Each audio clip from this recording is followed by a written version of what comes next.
And we're live. Hi guys, how's it going? Hi, Hi Stuart. Sam. Jinx. First time to see you today? Not at all. No. We did our much anticipated review of the very short treks, because, you know, you were eagerly awaiting those videos. Well, yeah, they're killing it with views and just raking in the money from AdSense, those ones. Everyone cares. Damn. Hey, if you care about the very short treks, let us know in the comments below. If you don't care, then just keep not watching the videos we've been doing.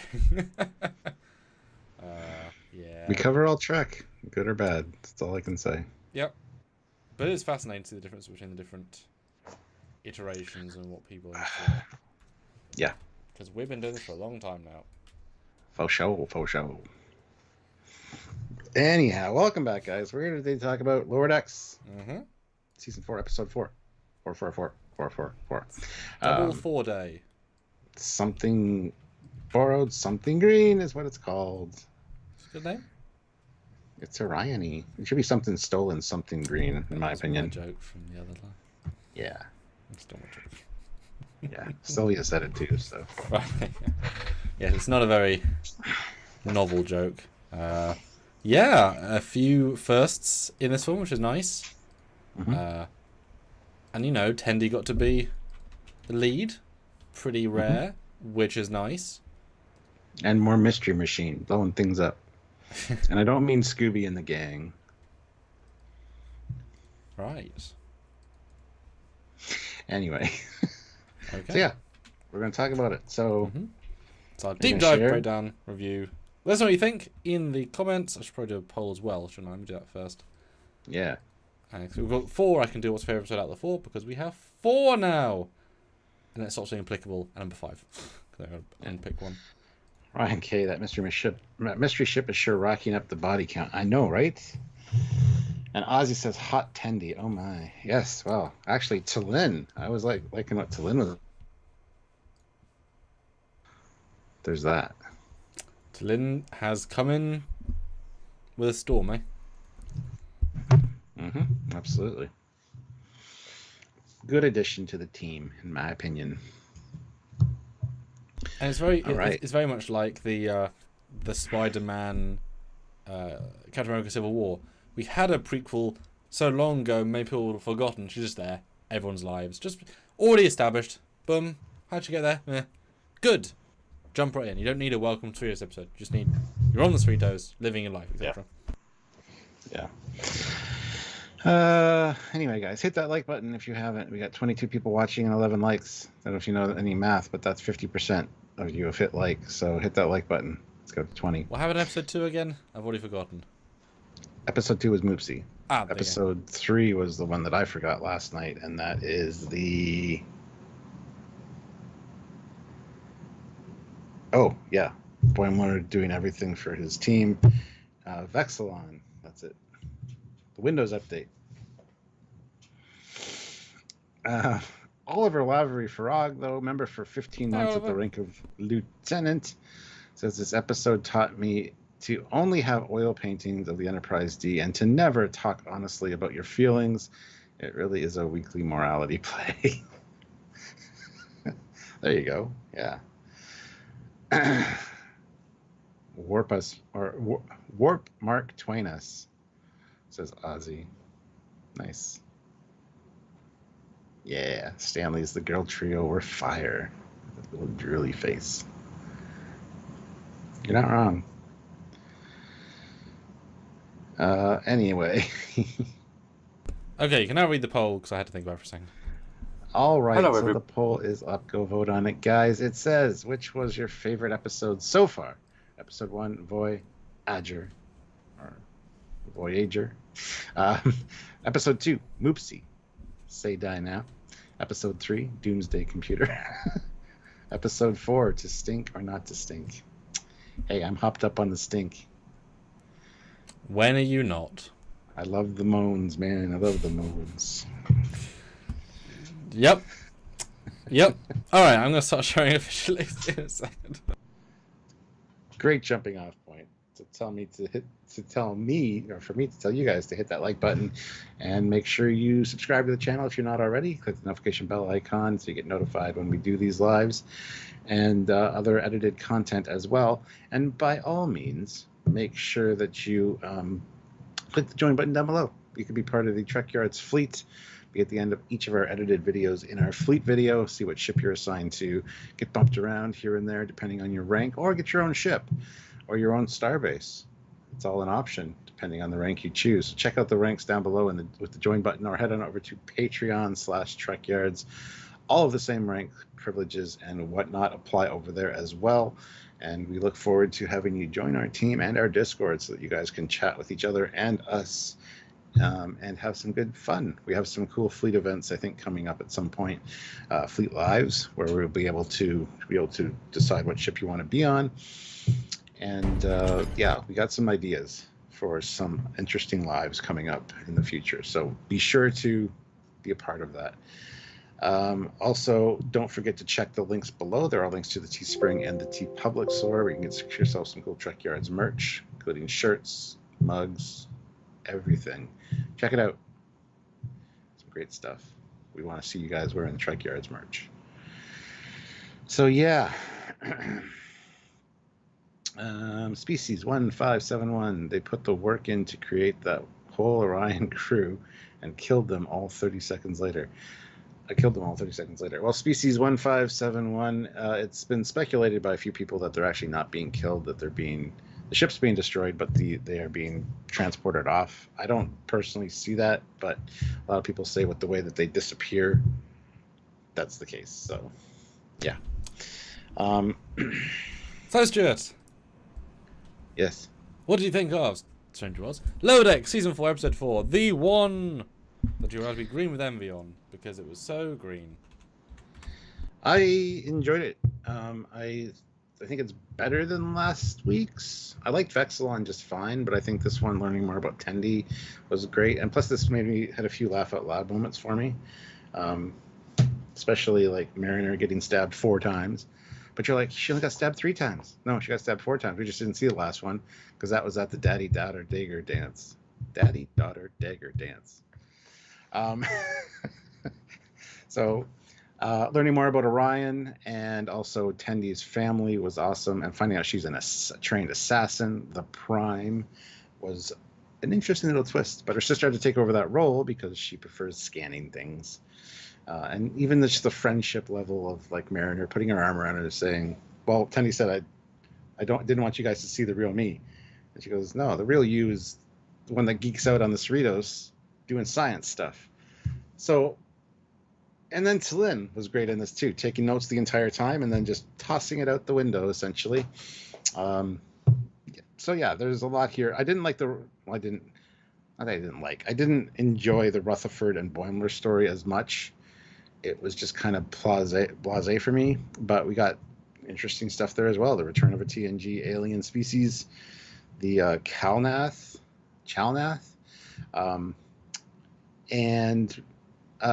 yeah, so all Lower Decks episodes tend to be, but I think it was a little bit better for me than last week's. But we'll see where its score goes score-wise at the end, and we'll be able to know a little bit better then. So, how about you? What did you think about this episode? Did you enjoy it? Well, to jump off that, though, it will be interesting to see the retrospective vibes, because each one, are we excited, are we not, whatever. But then in contrast, like, oh, this one actually was the best of the season, this was actually the worst of the season. You know, that'll be interesting to go back when we get there. But Super Chat, Stu, we have them and keep putting them in there, guys. What are people saying, Stuart? Olivia throws in $5 Yes. and says, I grew up 45 minutes from Hannibal, Missouri. I grew up with Tom Sawyer and Huck Finnish stories. Huck Finn stories. And I don't have the Twain accent. That's perfectly fine.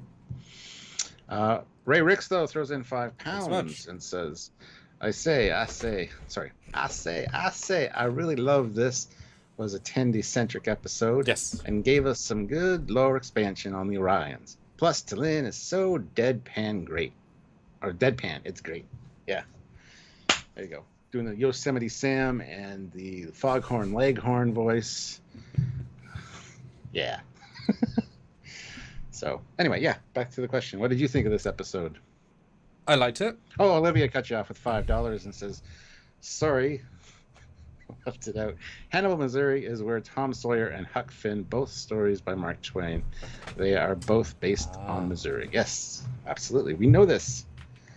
Yes. I didn't know you grew up there. That's kind of cool, though. So, learning something about Olivia as well as Tendy. And now we'll see if Olivia wants to interrupt Samuel again. I liked it. Yeah, perfect. Yeah. Yeah, it's good. It's I mean, I liked it more than you did in the initial review. We'll see how you've changed your mind now after we just discuss and debate it. I like it because it's all in the lore, right? You get to learn a lot of new things. You get to vibe a lot of new things, and that for me has always been important in Trek. Using the canon, just having fun with whatever's there. That to me is a big part of it. So it could be any planet, it could be any race, it could be any whatever. Boom, here we go. And they make a very explicit point in mentioning we know nothing about the society, really. Yeah. So here is actually finding out something. Wow, there we go. So that was, it was fresh for everybody. It's very focused on them, on Tendi. But Olivia throws in $1 to interrupt Sam, I guess. Sorry, continue. We're very focused on what? Sorry. It's very focused on Tendi, so of course it's not overbearing is the wrong word, but it is very much that story. But she's not really had an episode, so she bloody well deserves one. So I'm absolutely fine with that because she's able to do a huge range of emotion in this when dealing with people she knows from her past. She's able to show what is ostensibly the real her from the first 18 years of her life. Yeah. Because then when she realised she wanted to leave, she was being different. So we got to see the attitude that obviously comes naturally. She just chooses to be more fun, and in that, you know, we'll revert a bit to how we were growing up when we go to our old places we used to live, etc. So we got to see all the facets. It'd be very interesting if we went back, and something like ask Mike when we talk to him next. Did they envision her to be kick-ass? Olivia Julius throws in $1 for episode 1, because when she walked on the ship, was that subtext that they had the actors play, or did they invent it as they were going? That would be very interesting to now hear or not. Tillin's fantastic. She's deadpan. And it's just wonderful. Mariner is sort of out of character, but that's because she's learned so much. She's grown so much. She can now be just supportive and non-self-destructive. It's interesting that she's not going to be the same person as season 1, and a lot of people had problems with her in season 1 for all the character traits she had. Now she's actually far less interesting now, but she's far more Starfleet and fits in more. It's a very odd zone. The Boimler and Rutherford stuff is good in what it's trying to do. It just could be a bit more or a bit sharper. Twain is an okay idea because it links to TNG, but they don't push it super far while it is on the surface funny. And the second part is certainly funny. It doesn't quite go to the really humorous side of it. We talked about if they'd use a different, more Trek-centric, a really Trek-centric background plate, like going back into the TOS or Enterprise era and being alien races from that in a similarly weird vein would be even more like, wow, you know, that was a big chance. They could have even put like Guinan in the background as somebody that like would follow Mark Twain around for a while. Historically, just her in the background. That's all you need. That would be certainly funny. So it's a gentle story, right? These are two nice people having a silly problem. So with a silly solution, so it has to be kind of marshmallowy problem to fit their vibe, right? But it is humorous. The fact that we see a Tendi alien race is phenomenal. Good characterization. The captain's good in her own way. No, it's both a very gentle and very hardcore episode because they go to a literal sex dungeon. But it's like they're on Orion. Dungeon. Well, yeah. I loved it. But they're on Orion. Like you would expect to see that stuff that was entirely in character, entirely in vibe, and you kind of want to see that stuff just for the context. So it's really good in universe. It doesn't quite have the special sauce we often look for. The Raven stuff was good, but it was a backdrop. As we said many times, it could have been anything. To have it be a canon ship is what elevates it. But what we saw was sort of in the trailer. There wasn't really much else. There wasn't a twist with it. There wasn't a extra thing with it, and that's fine. But it was as good as we expected, not extra, right? Yeah. And trailers are tricky for that because it would have been a nice twist otherwise. Oh my god! But that's okay. No, I think it's really solid. I think it is definitely memorable, for obvious reasons. I do feel like I learned a lot about Orion culture, and that's really, really important. And it wasn't as disgustingly, as it could have been. It's probably good as well. So there you go. Perfect. Yeah. I had many thoughts about it. There's many small thoughts about this one. Yeah. Oliver Lavery Farag throws in £5. Thanks so much. Is it me when the Cap does the Clemens accent? It sounds more like Sam doing his voice on Trekyards. That's what I was going for. The Southern gentleman. But, yeah. That makes sense. Anyway. Well, yeah, I like what you said about Mariner there, because I've definitely noticed that. They've dialed her back a lot, which is good. She's more of a background character in a lot of pieces, and she doesn't take command. She doesn't take control. She just goes with the flow and lets other people do their thing. And yeah, one of the best moments in this was another knife gets pulled out. She's like, I'm just going to hide back here. Yep. And then sure enough, it deflects right in. And it's like, seriously? And that was funny. I genuinely laughed. Yeah, me too. At all of those. But it does that hurt her character that she would normally be kick-ass and get involved, do something, or is almost like the first two of her seasons, and now we're finally becoming a crew dynamic. Yeah, I think they're going for that for sure. But I think they also wanted to avoid the Mary Sue-ness of her character, which has been a complaint for like Star Wars and stuff. So yeah, I think they're handling it very well. And also she is in no, she's a much better Michael Burnham, right? She had a similar level of at the start, and she's toned down a lot, but it felt way more organic than Burnham, who went and then let restart. You know, she's kind of reached the season 5 Burnham in 4 seasons with less hours, but you know what I mean, and a better version of doing it. Yeah, that's a good point. Well, let's dig into the episode, guys. Now, this scene, the first scene, was better second watch. I enjoyed a lot of these scenes more second watch, I will say, because I was able to slow down and appreciate them. But where do we start, Stuart? We start in space, the final frontier. These are the voyages of the Orion pirates. They pillage, they plunder, they sort. Well, I missed a lot of this dialogue first time. They're not actually pirates. They're pirate cargo people. They deliver cargo to the pirates. Yeah. So they're not even the pirate class, which makes it more funny. Yeah. But they're sorting through some junk, and we see a TOS phaser. We get, looks like there's a compression rifle and stuff there too in the one bin. I just realised it's hauled away as garbage. Yeah, sadly. But what's nice, even though they literally call TOS junk, it doesn't feel like dissing TOS. No. Which is very odd that it doesn't feel that way, but it doesn't. Yeah. Good job. And you make a point. You made a point about they're not pirates. They say we deliver fuel and supplies to real pirates. Yes. We're like pirate adjacent. Missed that first time, which is good because they are very, very intent on doing the lower decks. And so who are lower decks pirate class?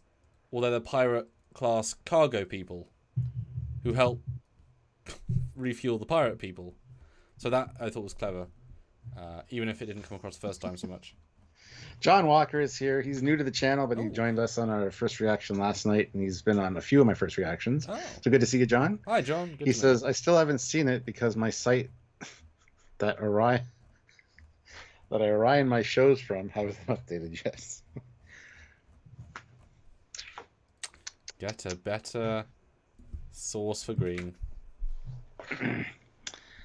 Anyway, yeah. So, this was fun to see these guys lower decks. And the guys like, I'm going to shave my head and get bullets attached to my head, too. Stop stealing ideas. Hey, I'm a pirate. I thought that was hilarious. I kind of laughed at that. You're a plagiarist. Yes, an Orion plagiarist, yep. Because just like I said with last week's whoever was the equivalent, that the fact the society works means there's a structure and a hierarchy and a sense to it. So the fact that the word Orion pirate is so synonymous, but it isn't everybody. So they have very clear, like, you're not a pirate because you don't do this and this and this. So you are not, clearly, because we know what a pirate is, and there's different levels of that, which I thought was quite fun to see. Cool. Yeah, I was going to say, it didn't look like there were pictures changing, but there is now, so. Yeah, there's a lot of various stuff on the table, too, like TNG hand phasers, you got a Vulcan. Holodeck's one's as annoying as that is. Yeah, you got a Vulcan, well, they're TNG, though, they're supposed to be. Well, Voyager. Well, no, they're not the Dolphin ones, though. They're not smooth, they're the bulky TNG ones. I mean, Riker uses the same thing in short run. I mean, they everybody uses them. Regardless, they're on the time. There's a lot of stuff on the table. Although not like filled with stuff, it's very restrained.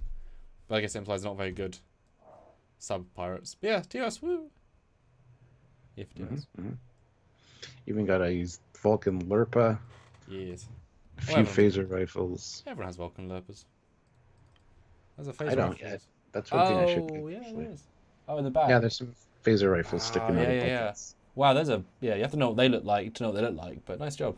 Yeah, somebody called them out last night. I'm like, I don't remember seeing phaser rifles, but now looking at this, there they are. Very nice.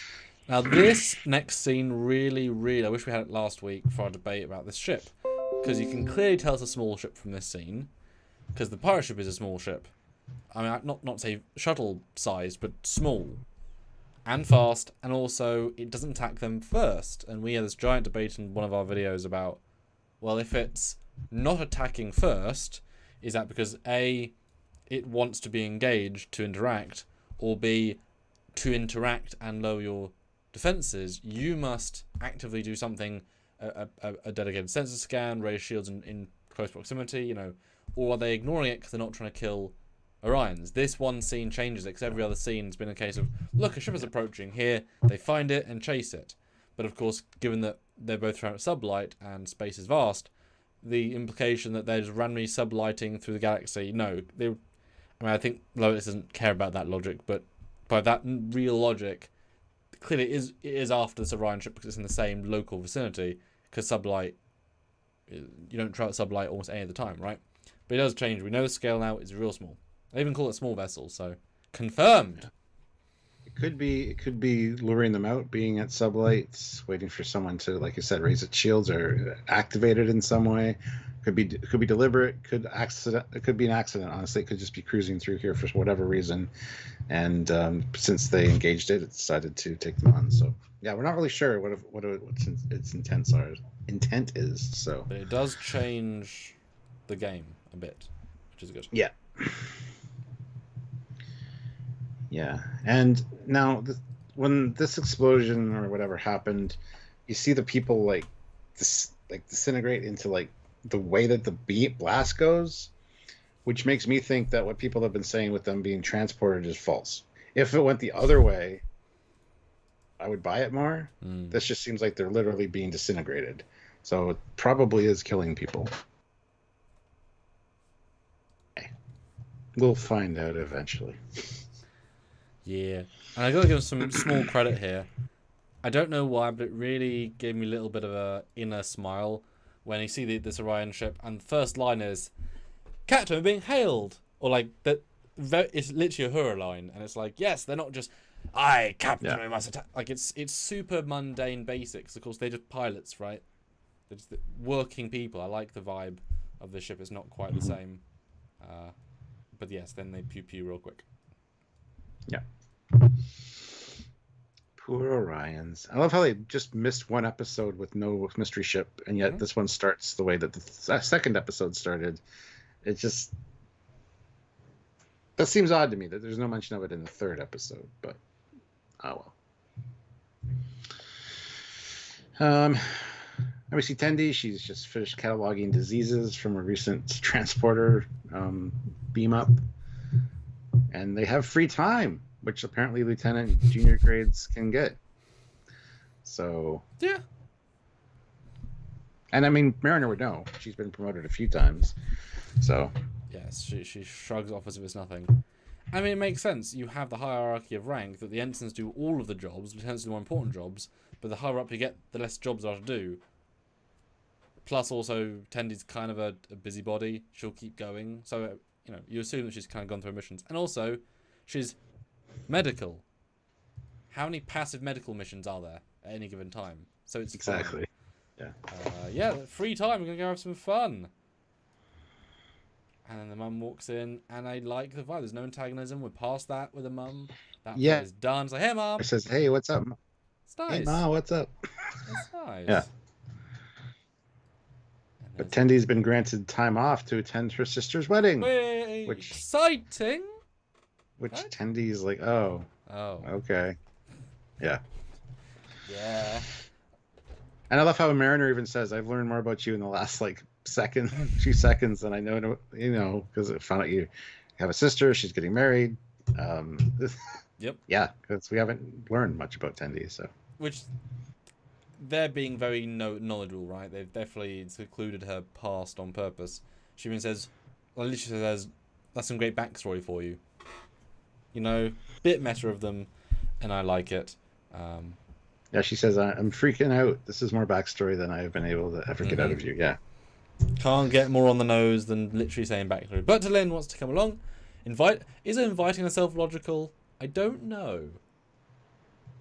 It's quite characterful, though. I like it.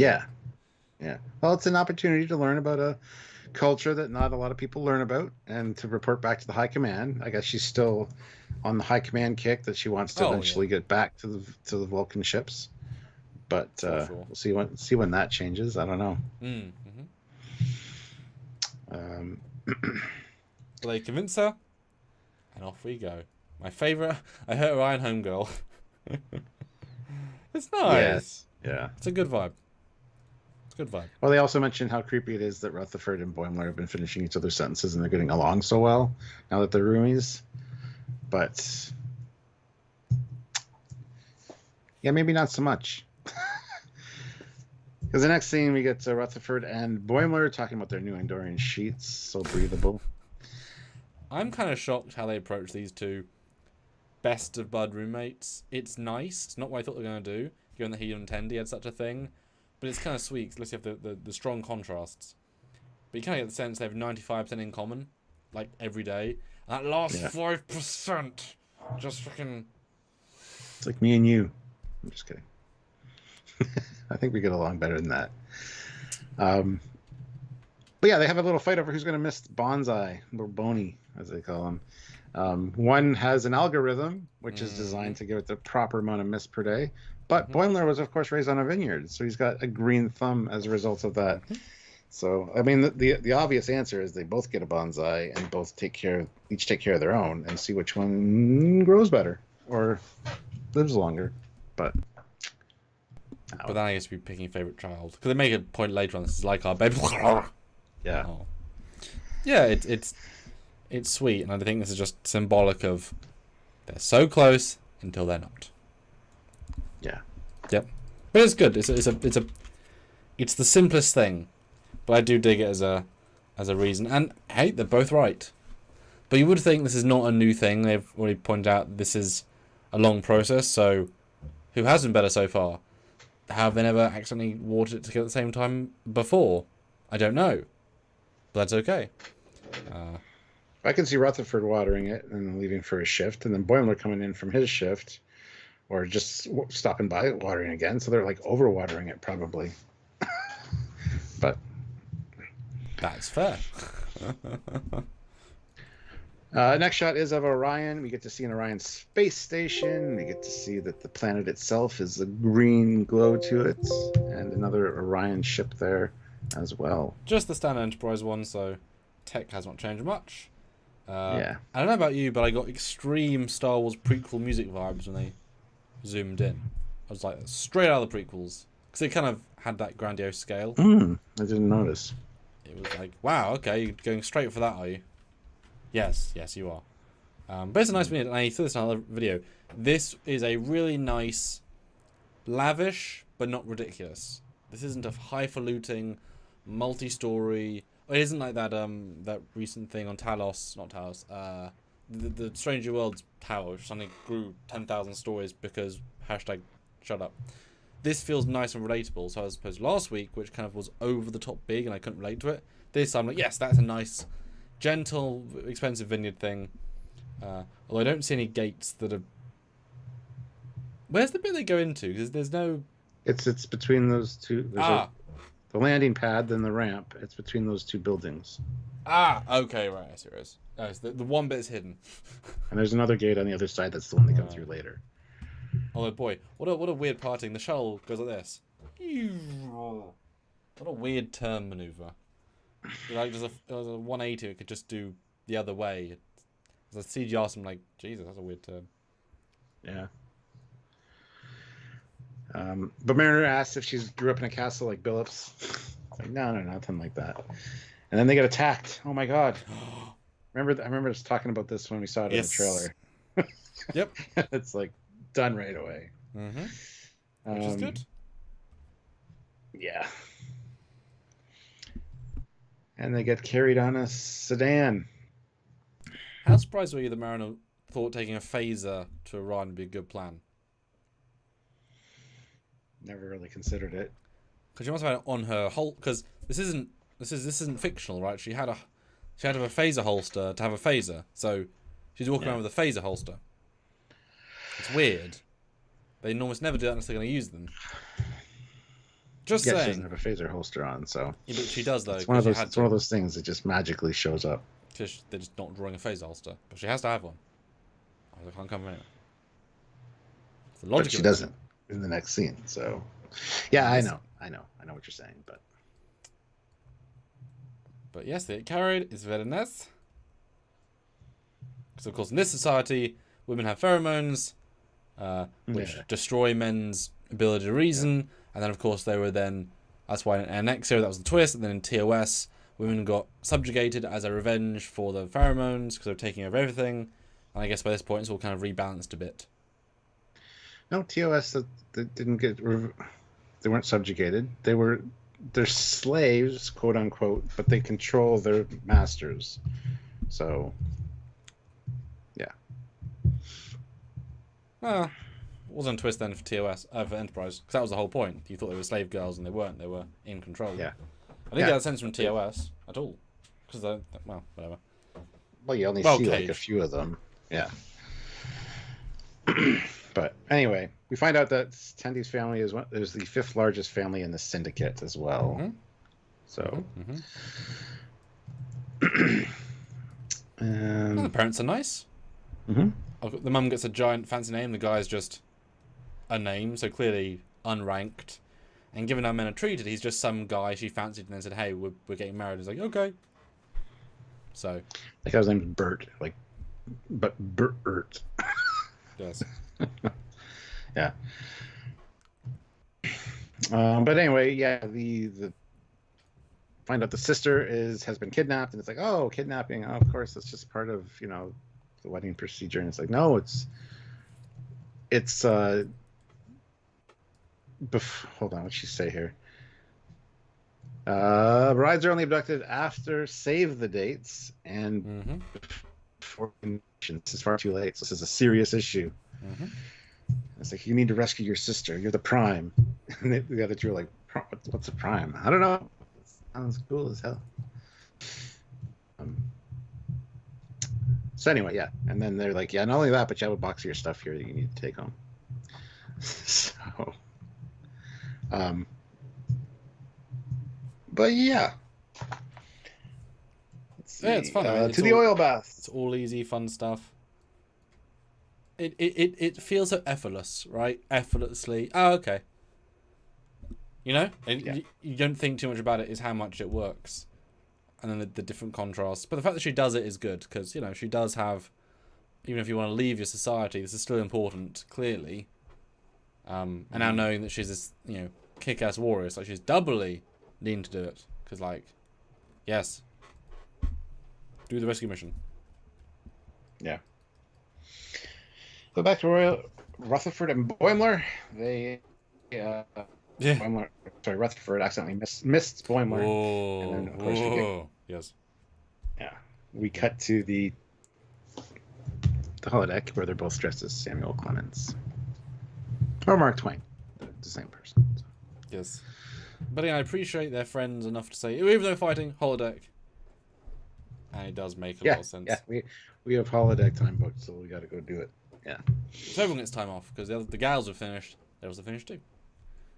No, it's good. It would be fun to see how the computer would let the kid, how his brain would work in the scene, because to him he's seen two Mark Twains. You know? Yeah. That's how that works, right? So I wonder how they could have played into that a little bit more, just for a second, right?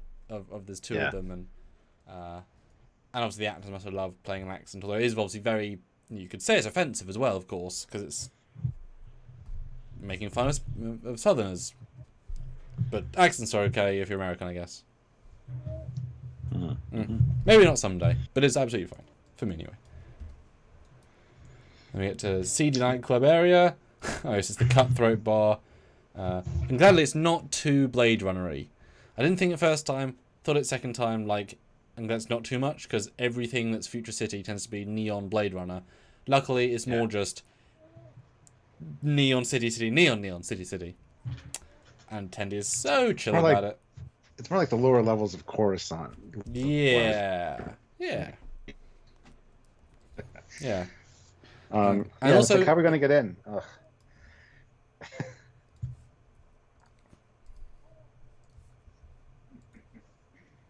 And also what? Well, and also they make a point. Something? They make a point about how they're not blending in because they're not Orions. There's no non-Orions anywhere. I could see on any screen, anything. Yeah. But also, there's nothing made of it. Yeah. Well, I mean, they say, you know, we don't know much about outsiders. But there's never a racist anti-Orion sentiment in any scene. So I like the fact they didn't, because they could have gone there. But there isn't. But also, giantly variable shades in green, which is a lovely touch, because you would associate Orions with sort of roughly the same shade of green. Certainly, and Orions, but they really gave us nice diversity in that, because of course that would be the case. Nice outfits. Not too much. 100%. Although Mariner should be a bit more of a thing of I love this outfit. And that she could have hit a weapon on. That would be a Mariner thing to do. Yeah. But I love how everybody's in awe of Tendi. Like the bouncer lets her in with a real. Don't flay me. Oh, he's just kidding. Would never flay anyone. Now, this one did confuse me a second time. Are they implying that she was so famous for being a trained, like, it was so public that she was a trained assassin, she was so well known, she did so many big missions before she left, that she has respect? Or are they implying just because she's from a rich family, she'll be in the news, that the theory of her being a rich family is enough? Which they're implying here? Don't know. That's a good question. I think the implication when you look at it is because she was prime, like that's number one, the important, that she is feared by everybody because she's an assassin, so they need to kind of grovel to her, and that's my guess. So I don't know if she would have done some missions before she joined Starfleet to therefore justify the reputation. Otherwise it's purely, like I said, the theory of it, because she's even like, you know, the this visit I'll tell to my kids, it's that big a deal. But of course, is she still a prime for sister to take up the mantle? Surely she wouldn't be then. And surely it'd be all around the news that Tendi left, sister took over, so she'd be less famous. You know what I mean? There's a slight disconnect there of y equals who equals how. I don't think they would ever. Don't think they would ever admit that she left to go to Starfleet necessarily. They just say she's not here, she's out doing something. So when she came back, it was a big deal, and everybody was like, "Oh my God, you're back! Okay, yeah." But they didn't ever, when they met the mum and dad, seem to demean her choice of being Starfleet. There's other TNG ones where you're like, ugh, join Starfleet or whatever. There's never a mean racist element to it. And you'd think that if she left 3 years ago and there's never been any news of her successes, you'd think, it's been a bit quiet, haven't you, Divana? No secret missions that have gone public? No? You know what I mean? It's just a small thing. Because it's been well, if all Holodecks are 1 year at a time, it's been 7 years since she's done anything on the news. Just saying. Yeah. Food for thought. I don't know. Like I said, I think it's just a big deal she's back. So, yeah. I don't think I'm too far into it again. I don't know. She's just in a prominent family, so she's known. So if it has been 6 years, if you came back for 6 years, are you? She's still that famous? I don't know. Apparently. Yeah. But we get a really cool Orion drinking game where you've got to take your shot before the poisonous bug, bites you, so you can put up the force field. Better than beer pong, I think. I don't know. I thought it was kind of cool. And then Tendi puts a cloth over the thing and is like, thanks for helping, essentially. Even though you didn't really help. And Mariner gets stabbed. You missed the first stab. Well, that was, yeah. She flings the first stab. Yeah, exactly. She flings that as a high. Although clearly, does Tendy move out the way? Yeah, okay, she does. Yes, she does. Well, you would think she would more injury would be for her to grab it midair. But I guess she's rusty as a trained assassin. Well, later, Mariner makes a point of saying, trust us, we knew you were an assassin. When you kicked the blade out of the air, we don't have to tell us. I think it was in the DS9 episode. Yeah. I did quite like this bug game. It was, risky. Because is one of them meant to lose, or are you both meant to drink all of them and not lose? Because if it does kill you, that would seem silly. I don't think it would kill you. I think it would make you like nauseously sick or something. Yeah. Hard to tell. Yeah, that's pretty extreme. Well, clearly this is one of my favourite games at uni. Well, yeah, like Mariner's like, how do you know about the murder, death, drinking game? See, that's what I mean. That's why I say about murder. Yeah, my first time playing it. Nope. Yeah. Every Thursday afternoon. And I also I appreciate this small second time, the mystery plot, because we now know the answer, that it's all just red herring stuff, right? Because it seemed odd that they would go to the ex-boyfriend who didn't care, and then the graveyard. It makes more sense when it's just to find a witness, right? There's not that much of a mystery here. Yeah. So yeah, she's moving on to the next place. I'm never gonna call that bitch, is what she's thinking. Yeah. While you're in town, we should go for brunch. Yeah. And Meredith's still been stabbed and the blood stays the entire episode. That's so sad. Yeah. Although it's funny, surely Tendy, as being a medical person, brings some sort of first aid mini pack. Or at least help her with the wound. Well, she does have a hyper spray later that she has. She does! Help bloody Mariner with a bloody stab wound. It's your one job. Anyway, we're back to the Missouri holodeck thing. Yes. They're just having arguments in southern accents. But not really arguments, they're complimenting each other. I am but the crumb of wit on your cracker. So they're getting along now. It's good. It's silly. Not very dense, but... Yeah. Yeah, get called to the bridge and have to leave. So. I was waiting for Ransom to be like, Lieutenant Boimler, what the hell are you saying? And why are you talking that way? I'm sorry, sir. Oh, sorry, sir. Like, I thought that was going to come in, but it didn't. Yeah. And then we get a really not funny... Wow, I didn't realize vests were so difficult. It's like, the scene's over, mate. You can barely hear you. No. My joke's better. I didn't catch it till the second time. I didn't know what he said exactly there. And then we're going down to Sex Dungeon. Well, first Lynn was surprised that Orions have secondary education. Yeah. And she's like, of course I do, to get into Starfleet. What do you think I learned from learning how to tie knots? It's like, you didn't think Orions went to college? Yeah, where'd tie knots come from? Pirates. They tie a lot of knots. Oh. For the rigging and for docking a ship. They have a wide variety of knots that they know how to tie. That's the thing. Well, that makes more sense. It's a pirate joke. Arr. Yeah, but because it's her, I thought it'd be very... okay. Yeah. Anyway, yeah, lots of hump dungeons on Orion. There's apparently one in New Seattle, though, as Mariner says. I think the Orions would put them everywhere. Mm-hmm. And Tendy's very uncomfortable here because they're talking about, looks like these males are controlled by pheromones. And Mariner's like, no, that's not the case. Tendy's made it clear that Starfleet made those pheromones up. I mean, they had to explain why a captain would get taken out by some Orion showgirls. So they're all under the assumption that the pheromone thing is a legend or a myth. And no, it is in fact exactly the pheromones. But we find out that Tendi can't produce them, maybe? But people still followed her anyway just because she was charismatic, I guess. We get that in a second when the lady of the establishment makes her appearance. Let's see, we got 52 people here right now, which is awesome, guys, but 33 likes. Hit that like button. Let's get up to 50 likes. We can do it. We know we can. Keep the super chats coming. I want to hear your thoughts on this episode. What you liked best about it? Did you like learning about the Orions? Let us know.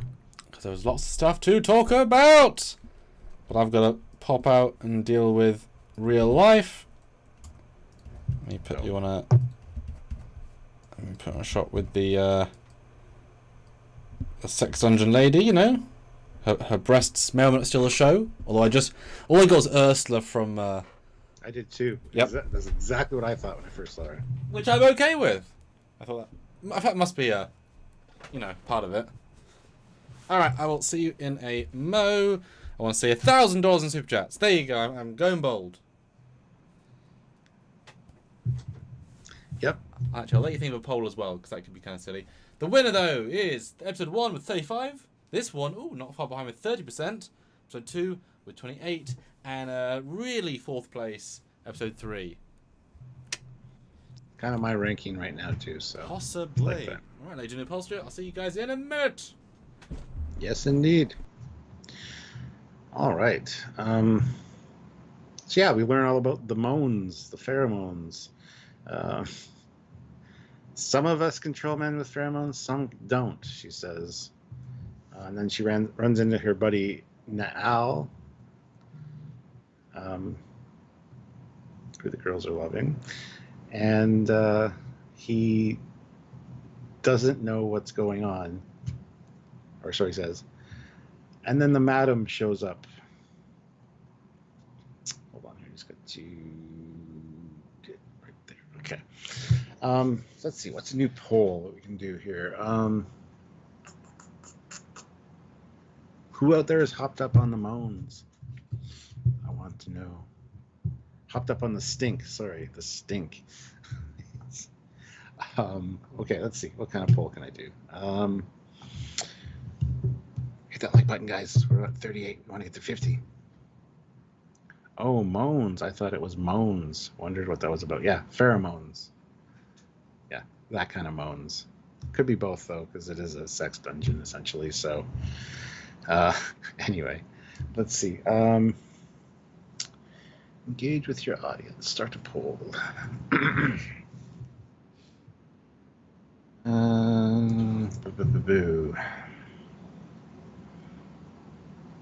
I can't think of a good poll right now, so we're not going to do one. Not right now. Sam always comes up with the best polls anyway. He's good for that. But anyway, yes, this lady looks very much like Ursula with her pheromone drugged henchmen, essentially. I love what Tendi says right before this lady shows up, though. So what's going to spill first, your mouth or your guts? And she's like, oh, yeah, I actually heard that in a Holo movie. She looks like Orion Ursula. Yeah, that's exactly what me and Sam both thought.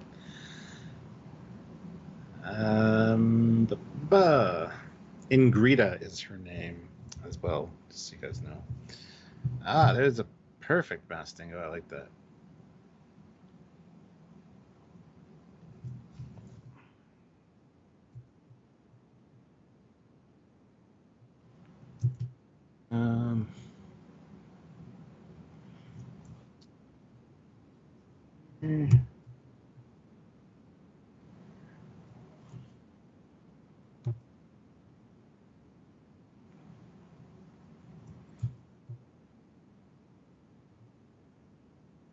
Oops. make sure we get this spill on right there. All right, there we go. All right, started a new poll. Check it out. Go vote on the poll. It's an important question because they all look fine.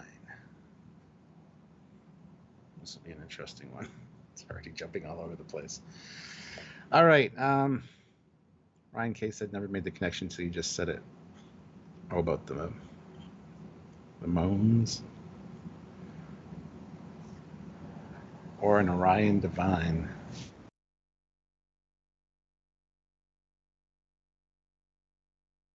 All right. Dirt is king. Puts in $5 and says, aren't Orion pheromones supposed to give straight women headaches and general irritation? Yes, they are. So yeah, there should be some mention of that. That's absolutely correct. Glad you brought that up.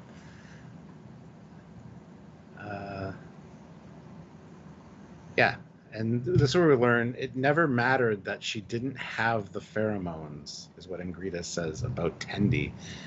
She never had the pheromones for whatever reason, some medical reason, but she didn't need it. It's fine. Men would simply fall at her feet, stricken.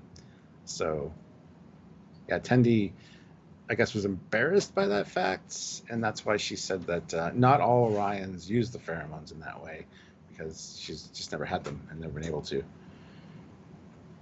Oh, Ryan, about her looking like Ursula. Yeah, that's the first thing I thought when I saw her lowered down. I'm like, that's Ursula.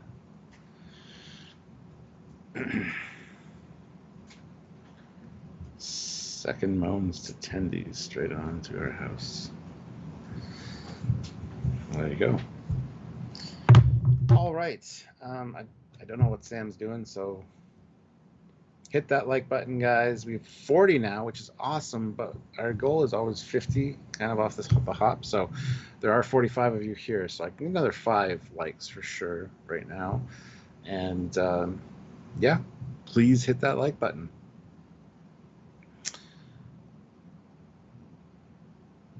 Orion.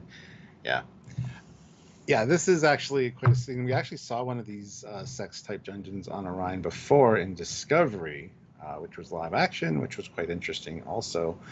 But it's very cool to see, and makes me wonder why more people don't travel to Orion. Maybe because they think they're going to get all of their stuff stolen or something. But it seems like there are no other people here other than Orions. And as Sam said, it doesn't seem like they're xenophobic or anything. So, and they make a point of saying that not a lot of people know about Orion culture. Why aren't people going to Orion if there's like hump dungeons? It's kind of along the same line as Ryza in a way. So just an interesting little note there.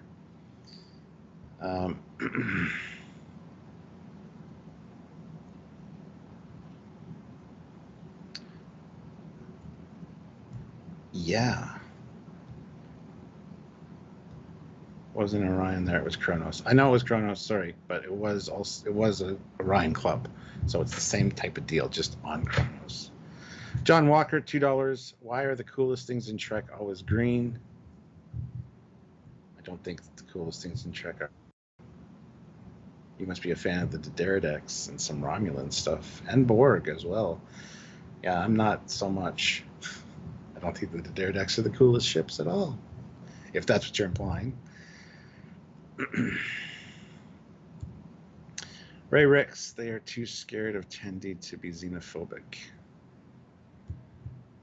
Well, no, I'm not saying that. I'm just saying when you look at in the streets, in the club, both clubs, there's no other people but Orions. Like there's no alien species, there's nobody with other colored skin, there's no Andorians, there's no humans, there's nothing but Orions.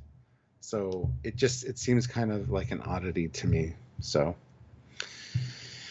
Talin is hot, says Ford Trimotor. I agree, and she definitely has a very nice looking outfit in the episode, and that's one of the reasons for the poll there. So go vote on it, because I think that's a very interesting read on the audience.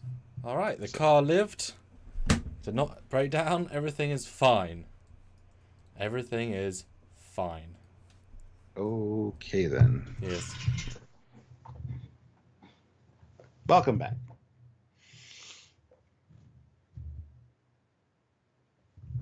But not back, apparently. Okay, so I've kind of run out of things to talk about because you're gone so long. So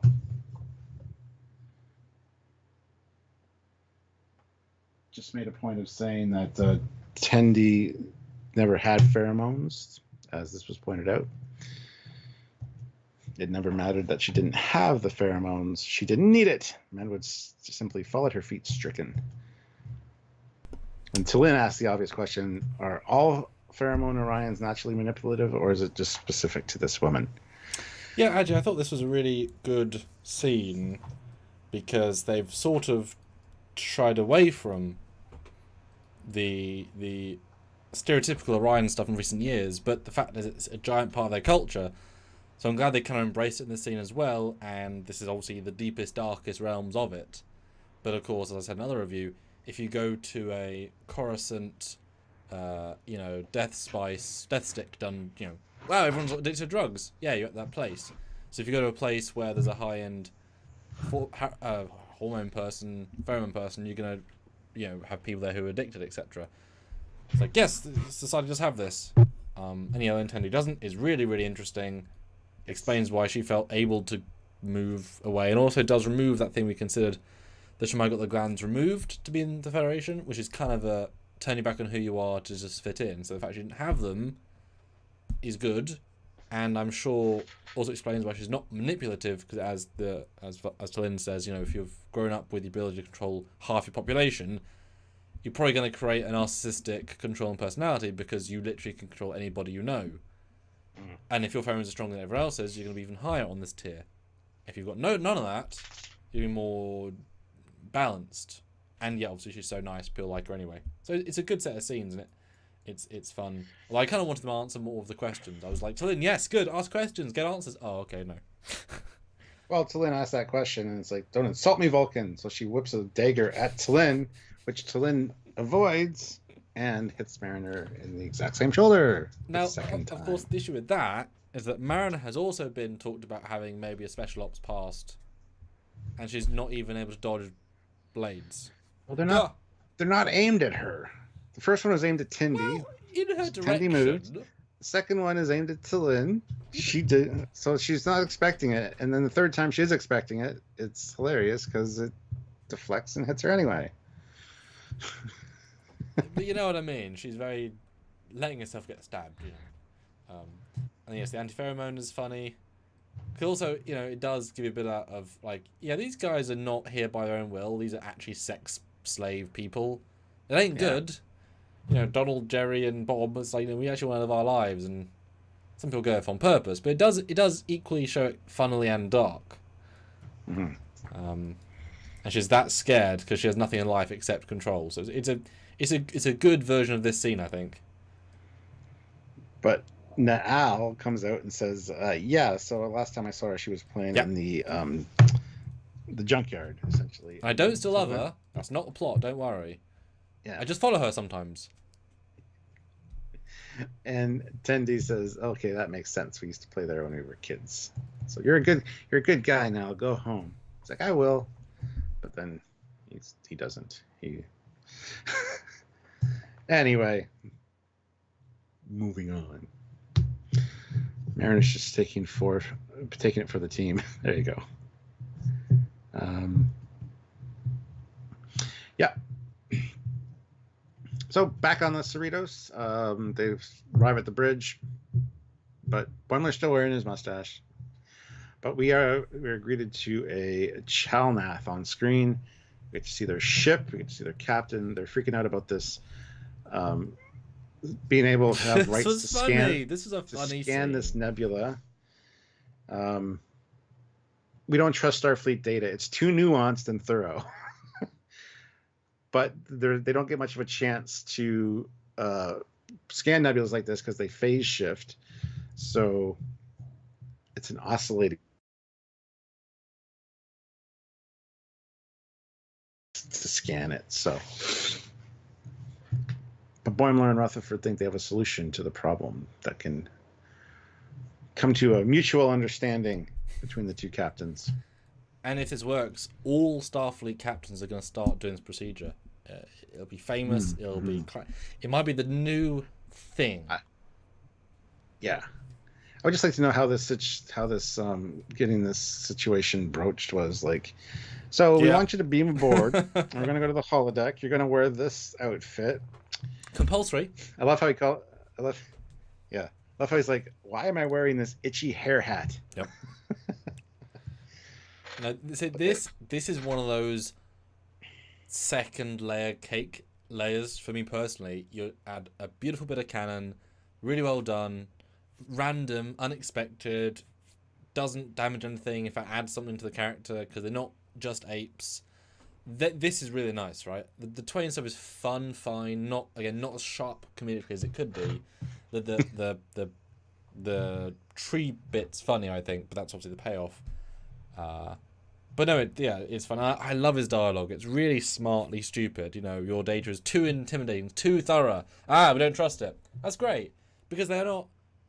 I don't know if they're Federation citizens, but certainly in Federation space, they are absolutely allies. There's no hostility here. They're an aggressive species. That's okay, right? You just deal with them how you need to deal with them. So I love the dialogue here. It's like if you're a very loud bolster person, you can say really simple things, and suddenly they sound really aggressive. Or you can say really sexual things, or really really aggressive things really sexually, and it's like wow, just changing the inflection changes the vibes. Or you're saying normal things just aggressively. So it's a really good scene, I think. And yes, how the hell did he agree to that? Well, it does lead you to wonder: it would have been funnier / more logical? Or are they implying that, of course, because you can do hollow clothes or real clothes, to think he would actually agree to put this on as real clothes is silly. Although, hey, maybe if it was hollow clothes, that would have been funnier because then it would have been, what am I wearing? Like that could have been a funny moment by itself. But of course, we just get a hard cut. And Ryan K, yes, it is the same species that showed up when Picard was trapped. It's great. Video coming out soon. Ryan Gipe showed up, Dave Gipe showed up and said, just got in, going to the beginning. Well, thank you for going to the beginning, but when you get back to this point, hello, David, welcome. Glory to you and your house. What's the poll? Zango 76 calls this the Twain maneuver. Yeah. Is he Django untwained? But it is a silly scene. It feels more surface level to me than it could do. Although the second time I like the joke about this is my southern accent. Yeah, I'm from South Chalna. Because it reminds me of Doctor Who. Other planets have a north, right? You can have a northern accent of your own planet. So the fact he is actually from the south, because they just said to do a southern accent, they didn't mean to do an English southern. So like I said, it's just not sharp, but it's still funny. Yeah. And then they mentioned the bonsai. And what is bonsai? And it just ends the scene. I wish that was from something, as in there's no reason he'd think that word meant anything, right? I wish there was something. Bonsai, is that like our sacred plant, the bonsai radiax? Like it's very random. Well, it's a very random way to end the moment. I think it's because Rutherford and Boimler were saying something about us talking old time. He helped us figure out who should water our bonsai, and it's like, what is bonsai? Maybe that's important. Like to come to I don't know. I think it was a little abrupt though. Yeah, especially as we know they're meat eaters only, or at least sustain wise. So it's a little bit odd second time, but I think it's running out of time. Yeah, they just had to compress it down a little bit. Aeon though throws in $5. Thank you so much. Amazing, thank you. A bit off topic, but they really need to move that mystery ship story forward. It's getting tiresome. Do you know when? We don't know when. No. Yeah. It's getting tiresome after 3 appearances. I assume we haven't got a very long attention span then, because that's not a lot of time.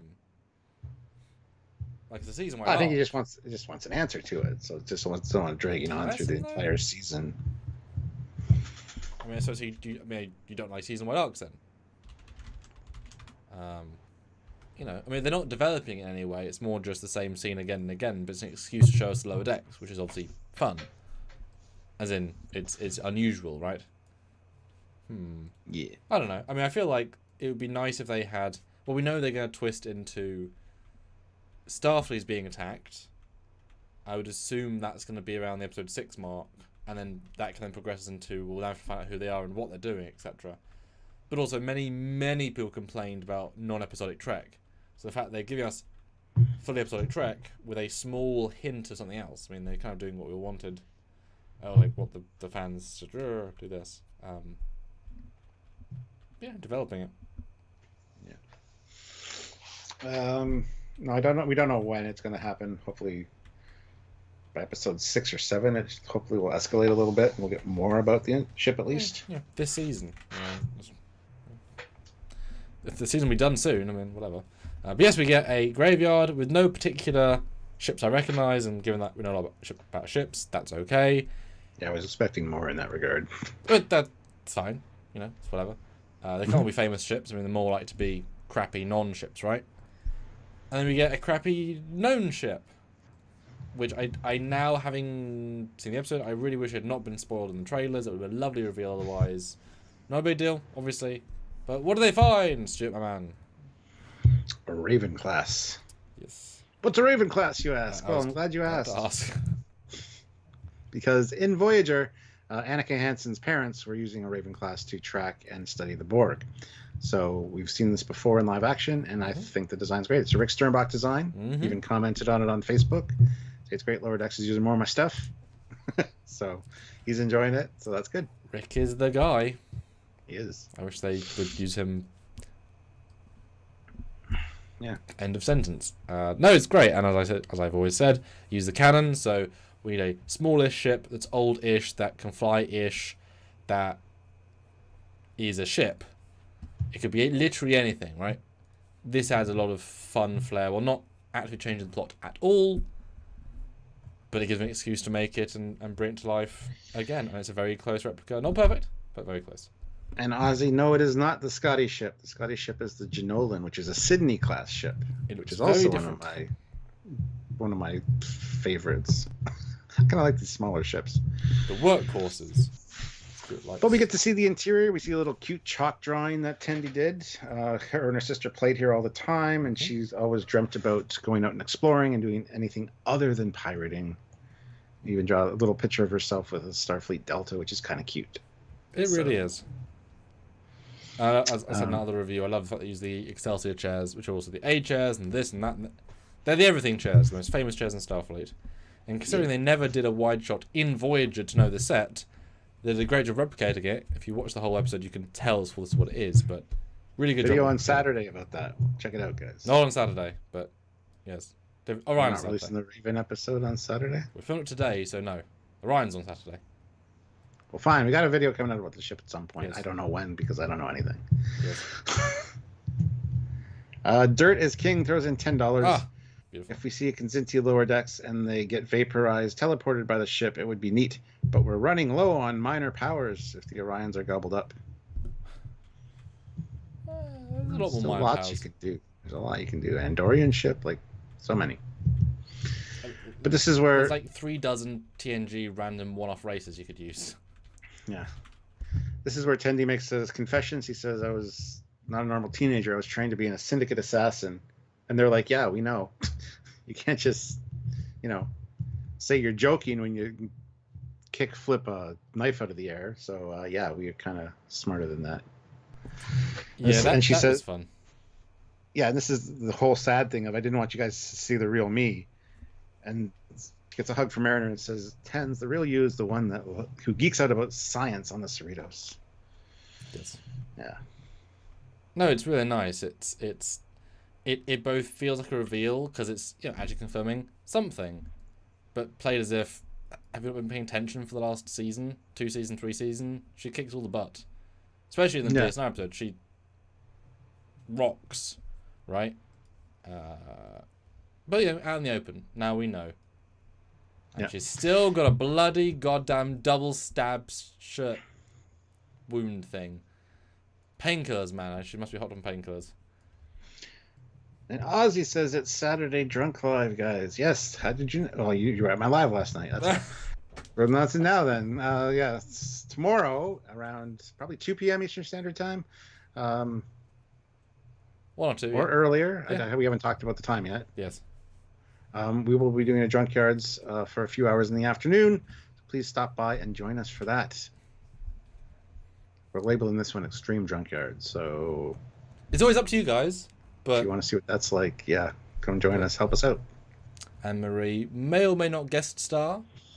That's very much up to her. She'll be feeling it on the day or not. But I certainly am amused when #MarieDrink comes in the chat. I think you are as well. So, you know, let's encourage her to #drink. And not because it takes fire or fuss, of course, you know, no. Just because it's funny. But it's exciting because we haven't talked about Stranger Worlds and some things that's kind of a while ago now. But yeah, we can Strange New Worlds it up. Live Drunkyards live it up. Jeez. Tomorrow. Yes. But De'Erica shows up, and okay, what's her name? Say it slowly. De'Erica. De'Erica. It's Erica with a D in front of it. The apostrophe. De'Erica. Is that odd because she's Devana? But I never got the sense it was D. I didn't get the sense her name was Vana with a D. But this lady was, like I said, the other name with a D. I don't know why there's a slight distinction between the two names.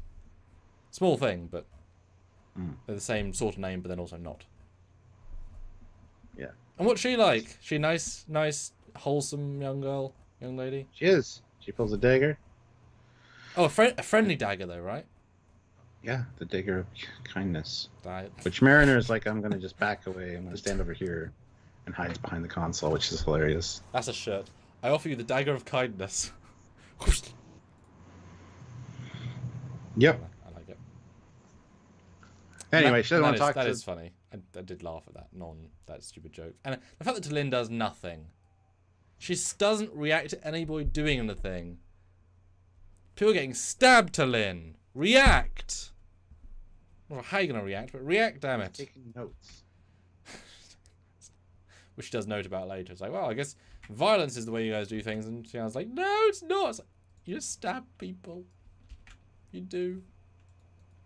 But the dagger gets thrown at Tendi. She ducks, and it deflects off of the wall and hits Mariner again.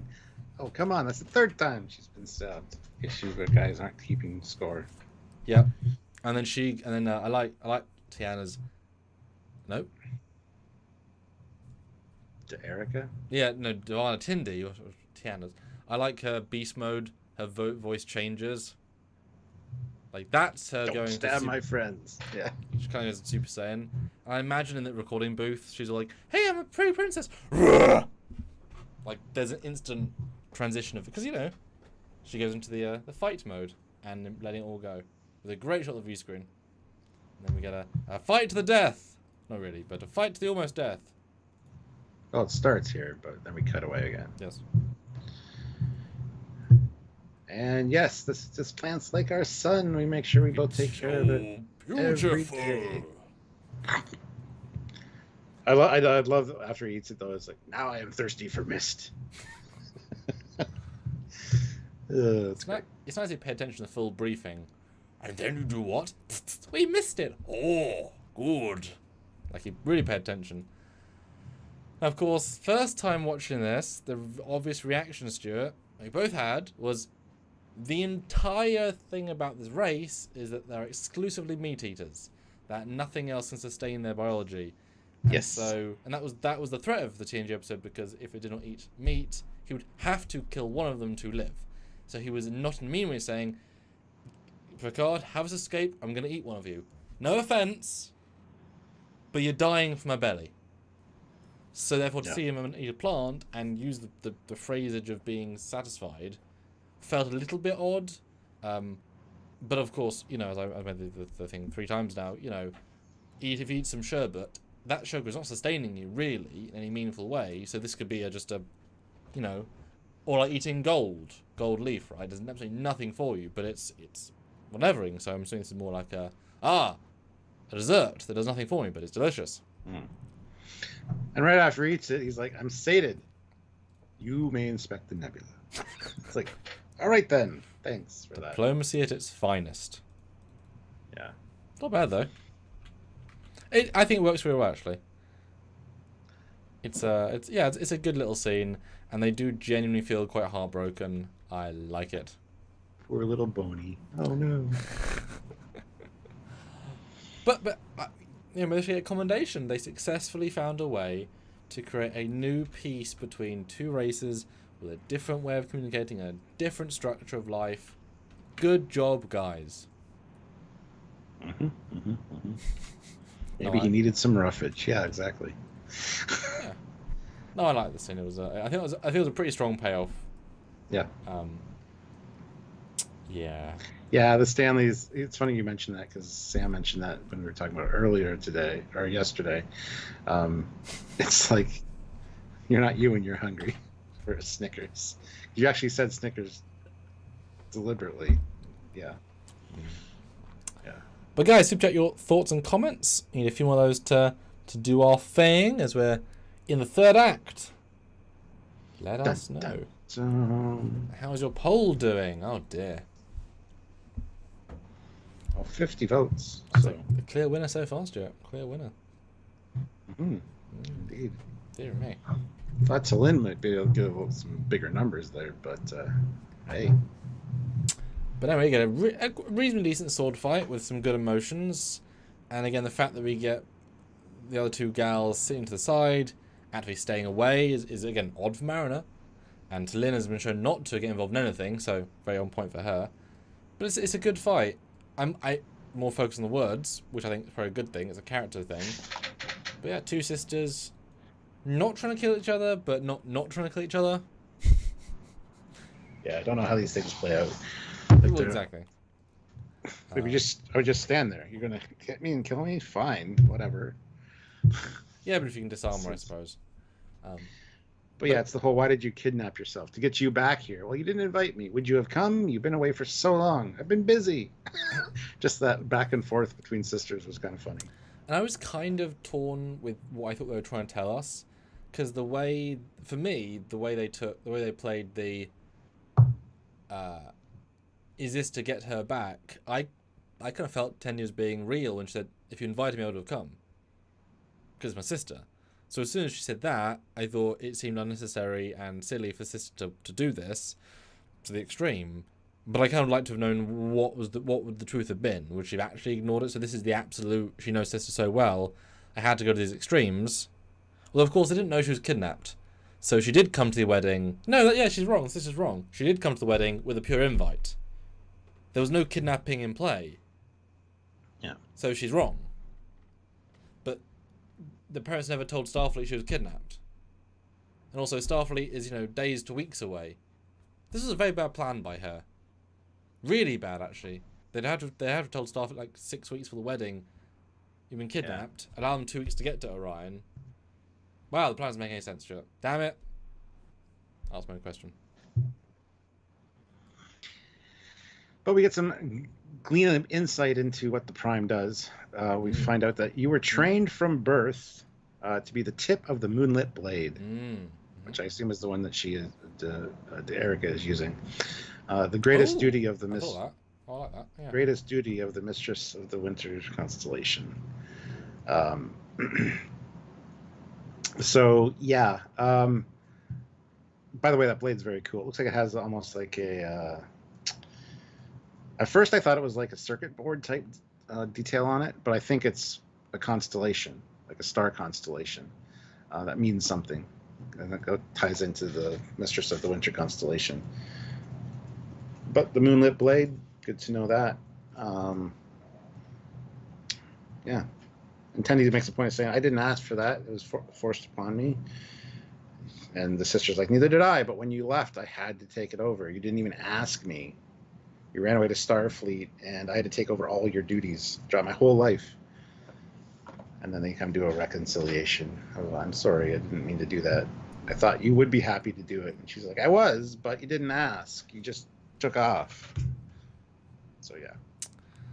Yeah, I'm a little bit torn on this as well, because what she's trying to achieve in doing this, is happy that she got the mission, and she's doing cool things, and Tendi hasn't even been in here for years, so I don't know why anyone would think she's better than the sister because she hasn't been doing missions. I know it's just, I guess, insecurity, but I think they had a very simple premise. They've made it a bit murky by adding like, you could have thought this, you could have thought that. It's like no one did. You're overcomplicating everything just to force a fight. It's fine. Fine first watch, but second watch I found it a bit more like, she's happy to do this. She likes doing it. She also makes the point of saying that I was never as good at Prime as you were, and she's like, "Are you kidding? You just kicked my butt." Yeah, I mean. And Mariner and Talyn are like, "Yeah, like trust us. I've got some good news for you. You're a badass." So. Yeah. Anyway. Seems clearly very good. I'm unsure if Tendi let her win. Yeah, I'm unsure of that as well. Because it would solve a lot of problems. Let her win. Don't show you let her win, and then she'll be happy. You can move on. She's not going to kill you. You know she won't. Seems like a win-win, really. To just it didn't necessarily come across that way, but also she was fighting super hard, like really, really difficult. Small thing, obviously, but it's a tough thing. I mean, you don't want to kill your sister, which is why I don't think either would. So yeah. Dirt is king, though, throws in $5. The sword Erica has looks like a Necron sword from 40K with Prospero system and Strange New Worlds. There's some 40K fans in production. There you go. Ooh, and Moo says, maybe the sword itself is named the Winter Constellation, so the official wielder of it is the master and mistress of the Winter Constellation. But she calls it the Moonlit Blade as well. I mean, they might have many names. Maybe. Yeah. I'm actually okay with that. But no, it's a good conclusion to the fight. I like the sister. Hope she comes back. I like their radically different yet the same vibe. Very thin and fighty. It's good. But back to the wedding. We find out the wedding's in 2 hours, so let me get back. And I might not be a pirate, but I do know how to hotwire a ship. Yes. I like that, because you could infer from this it took them an hour and a half to fix a ship and half an hour to get there, or you fix it in 5 seconds and you're so far away it took a long time. Works either way. I just like that she had time. We always complain about lack of time between destinations. Although you could have called them Tendi to Mother, run away, because they would without a doubt have communicators on them, and the ship they could probably fix communicators. Talyn would certainly have a communicator, and the system certainly have a communicator. Could have phoned their mum. Just saying. But the ship lives. Yeah. Anyway, Tendy's like, do you have to give your report to the High Council? Just don't put in that part about the stabbings and stuff. Multiple stabbings. And Dylan's like, oh, look, here's my report has been damaged. And she just chucks it. That's a great... Yeah. Although I kind of wish they cut to, like... somebody getting hit by it. Yeah. just one of the guys on those rhinoceros things. Yeah. We do what? Lies! And a really, really, really nice little thing that you I don't know if you actually heard because you went pirate. As the Raven lifts off, they do a Voyager Q, a Borg, because Raven is linked to Borg, so it's the same Q. It's a very, very close Q to Voyager. It's like, yes, well done. Didn't notice it. You Ravened it right up. So that was a really nice, very, very nice touch. It shows they're very cognizant of that. Yeah, what a good-looking bridge and the wind, and just a really nice little scene of the ship. And compared to season 1, where they kind of just drew basic ships and just got away with it, now they're doing really, really faithful replicas and doing multiple shots. And one thing I noticed is the graveyard, or the junkyard, sorry, it's nighttime, and then they take off and there's sunrise, so they might be quite far away. Yeah. Didn't really actually register that the first time. That's what I mean about 2 hours. I mean, you can go at full impulse, designed for, space, if it works at full impulse. I mean, you could justifiably go very long way in that time, or, other things. And then we get the explosion on the front intake, which I appreciate isn't aerial bombardment, which I assumed certainly because of the context in the trailer. I kind of like to be in this simple version. I thought that was kind of nice. Plasma conduit ruptures. Although it does end the fun extremely quickly, and that I'm disappointed with. I kind of wanted some fun flying over and just some elements. But as soon as they get it, they crash it. Like, it's a very, very short-lived moment. But that's okay. That would have been funny, Ryan, if when she tossed the pad, it bounced off Bulkhead and hit Mariner. Or and stuck in the already existing wound. Yeah, double down on that. It fires out, hits a bulkhead, which makes the thing tear in half and become sharp, bounce back and stab us. You could do that. Or bounce off a bulkhead, hit the sword that she's since set down. Weight hits the handle, it like flips and ends up on her shoulder. That'd be even better. So you're saying you want her to be stabbed 5 times? Yes. Okay. Hey, 5 times the charm. You always heard that, right? Yeah. Anyway, they crash, and you see the crash in the background of the wedding. I love the. That's. Although, what an edit. They're there like 33 seconds later, but that's okay. Yeah. Sorry, had to steal the ship. Oh, I love the warrior, Amazonian-looking priest lady. That's a cool garb. Yeah, it is. Don't say anything or whatever, but I like that. And you can tell as soon as they're like, "Yeah, we stole it." I was like, "Okay, good, well done, guys. Now it all makes sense. You're all forgiven." Wedding. Yeah.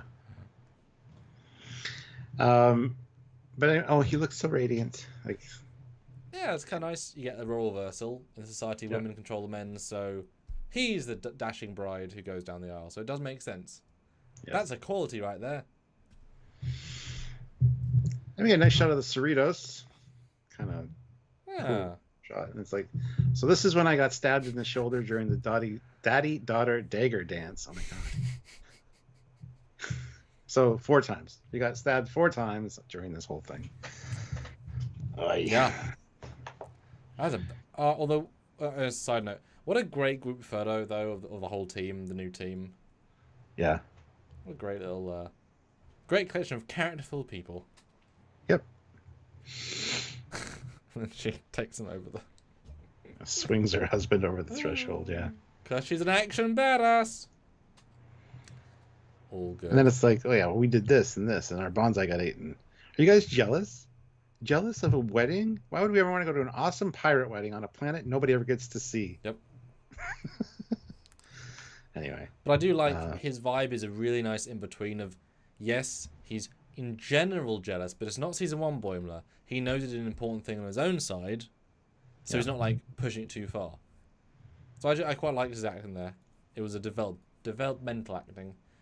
And now it's girls against the guys teams. Oh no. I just realised. Mm-hmm.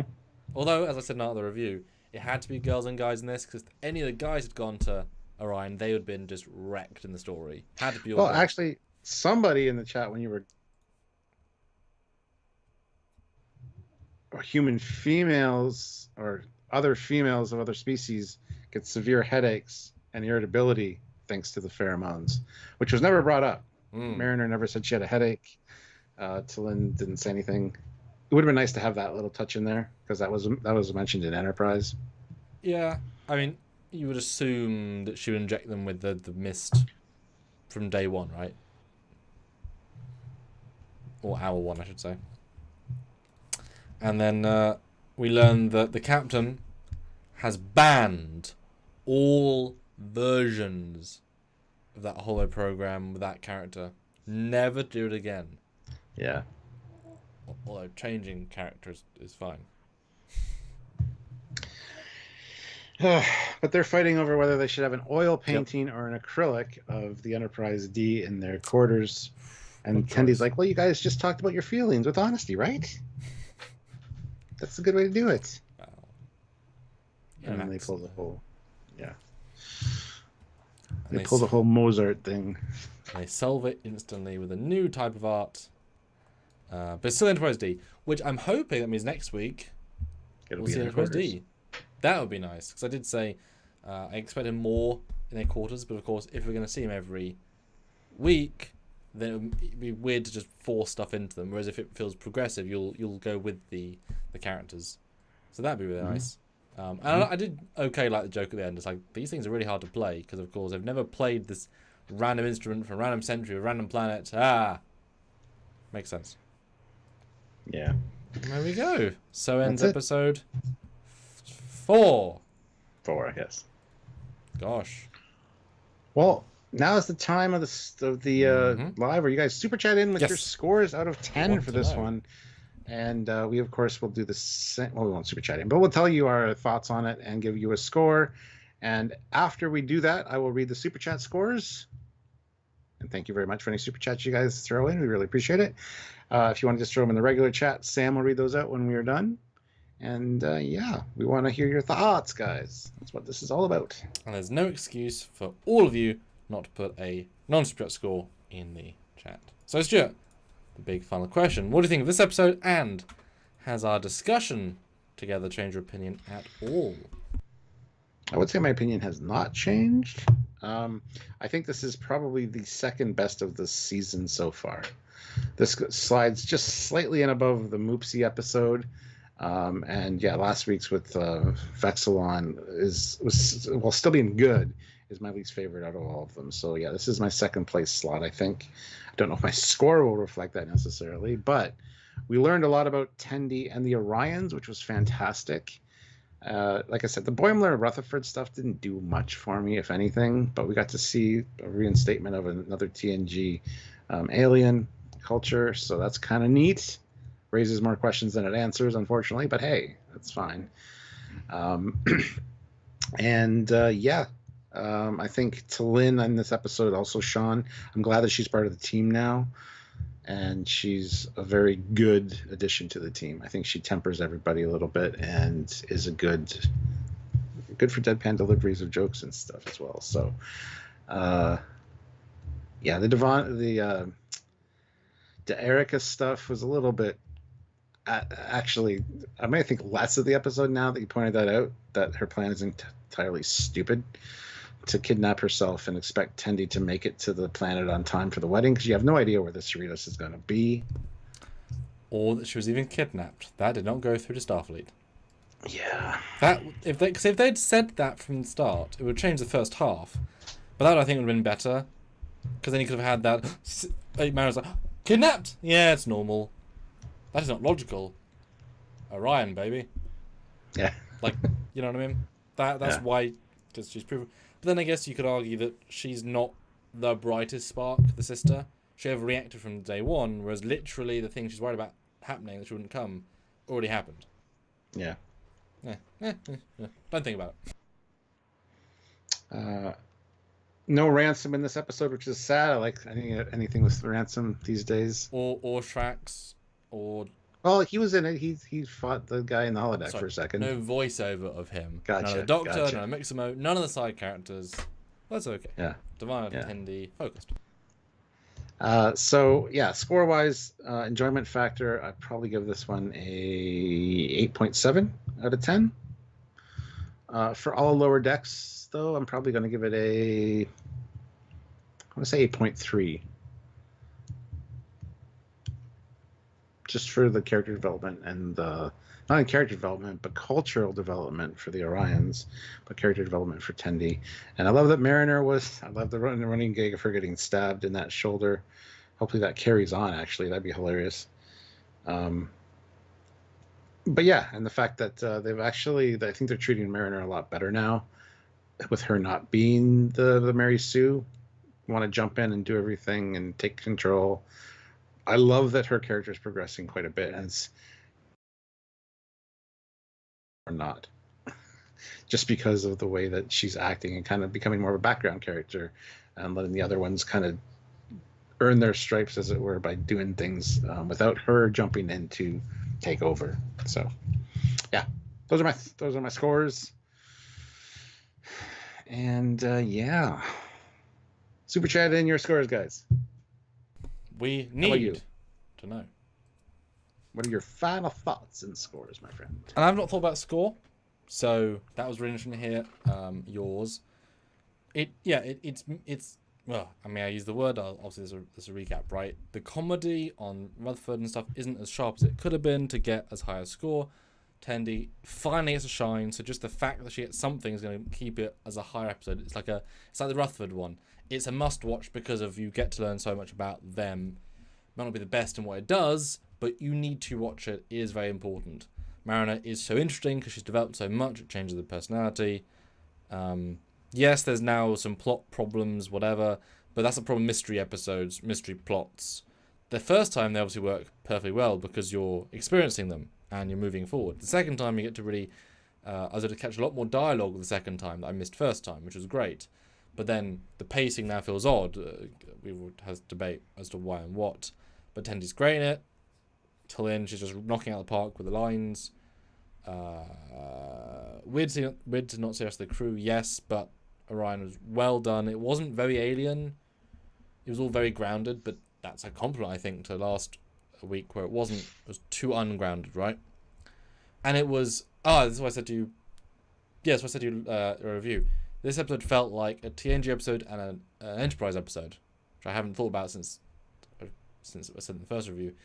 The Enterprise being Orions, aliens, bigger budget, bigger set pieces. That's all the crime stuff. That's the Enterprise, with more violence and more sex. Because Enterprise was, well, I say that, all the rubbing was, anyway. And then TNG was very, not vanilla toast, but very gentle, very chill, very, we're not fighting really. This is a simple non-problem, you know, like Riker and Worf, you know, I don't like birthday parties. Ha! Here's a birthday party. Riker. That was their conflict, right? Like vanilla toast conflict. So it was very much those two vibes. Everything was very realistic, very grounded. I did like the Orion stuff.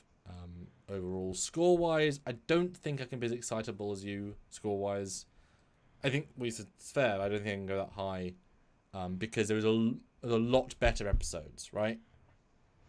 Yeah, that's true. So it isn't so much the quality of the episode, it's in how it fits into the show, because this is not, for me, a top-tier episode, but it's definitely better than middle tier, but it's not in that top echelon. So I think I'm going to give it a very respectable...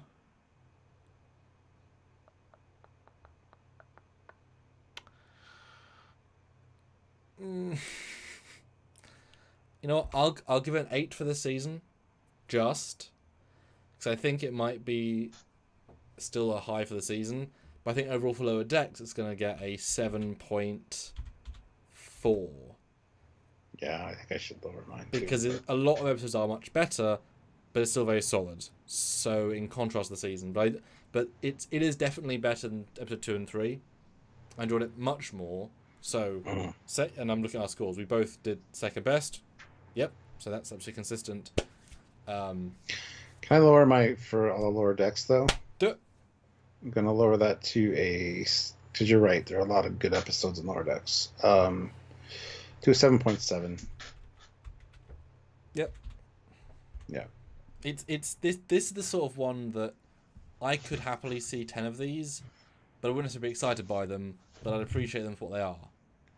Versus some of the other ones recent weeks that aren't quite hitting the nail on the head. Yeah. But they're still fine, but I'm not zippy-doo-dah excited about them. But respectable.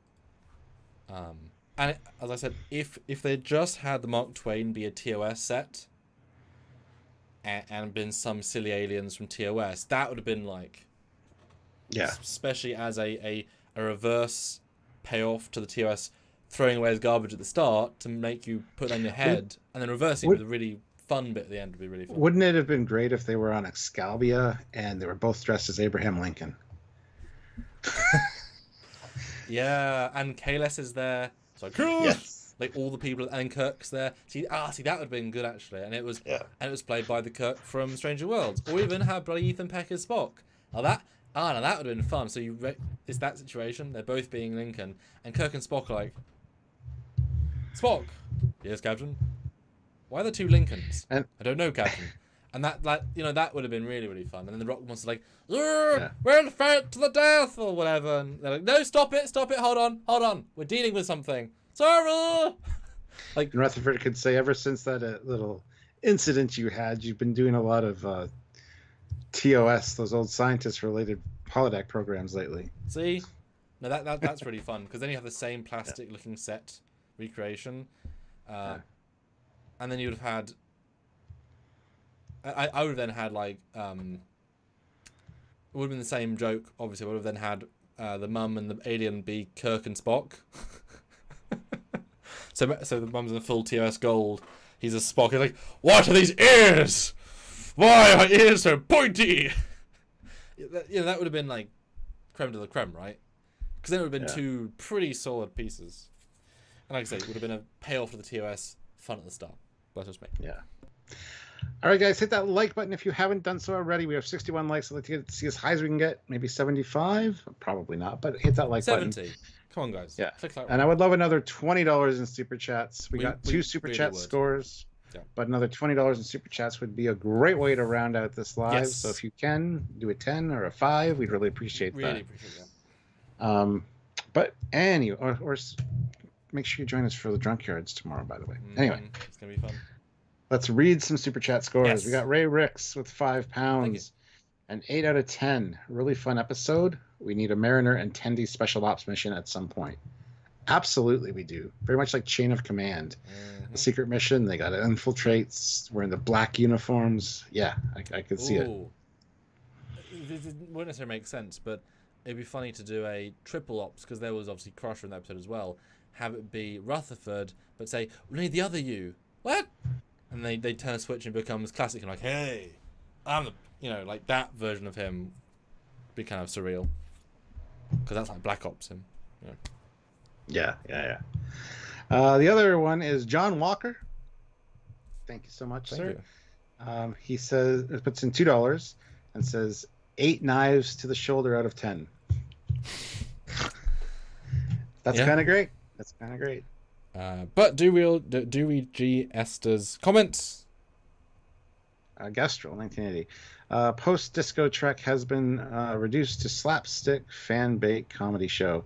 Even Strange New Worlds. Not putting it down, just making an observation. It's either dark, pull your eyeball out, murder show, or makes fun of Trek. I don't think making fun of Trek is... I mean, I say that, but they just released these very short Treks. But Mike didn't make them, though. I know. Prodigy definitely doesn't do either of those things. It doesn't do dark, and it doesn't make fun of Trek at all. Except the 60,000 Massacre. Oh, yeah. But Prodigy does a fine job. We've both said Prodigy is the best of the new Trek, hands down. Yes, Picard Season 3 was fantastic, but definitely had some dark elements to it. And was kind of playing catch up. And also, I think we did that live before Picard Season 3. Because I think we wouldn't have, because we didn't judge seasons 1 and season 2 as standalones. It would have been Picard the franchise versus Prodigy. Oh yeah. But also, and Species 1571. This episode is unusually low on member berries. Yeah, they've dialed back the Easter eggs and stuff in Lower Decks. Some of the episodes were really jam packed with them back in the day, and now they seem to be a little bit more even keel. They're not as in your face. So, well, you say that, but we had Orions, we had TOS Phaser, we had Orion ship from Enterprise, we had TNG Alien, we had Mark Twain from TNG, we had Enterprise D painting reference. Yeah, but with that plunder room, they could have had so much more packed in there. Hey, sure. And I think other seasons might have done that, and they're showing a little bit of restraint. But I think it's still filled with the things, but they're all going to miss it. They didn't try and pack visually. Yeah. Yes, exactly, Chris. In response to your Discovery thing, you've also got to remember that we had TNG for 7 years, and Voyager was TNG for another 7 years. DS9 was Dark Trek, Enterprise was TNG again. I mean, they've had 21 seasons of weekly exploring Star Trek, normal tone Trek. You're allowed to have other styles of Trek, right? That's a lot of seasons. Do you want another 7 seasons of the same thing, exact same thing again? Lower Decks is a breath of fresh air. It's silly, but it also loves subject matter with absolute passion. Prodigy is different yet the same, in that it's trying to be a real story, but aimed at kids, but not really, but a real deep story.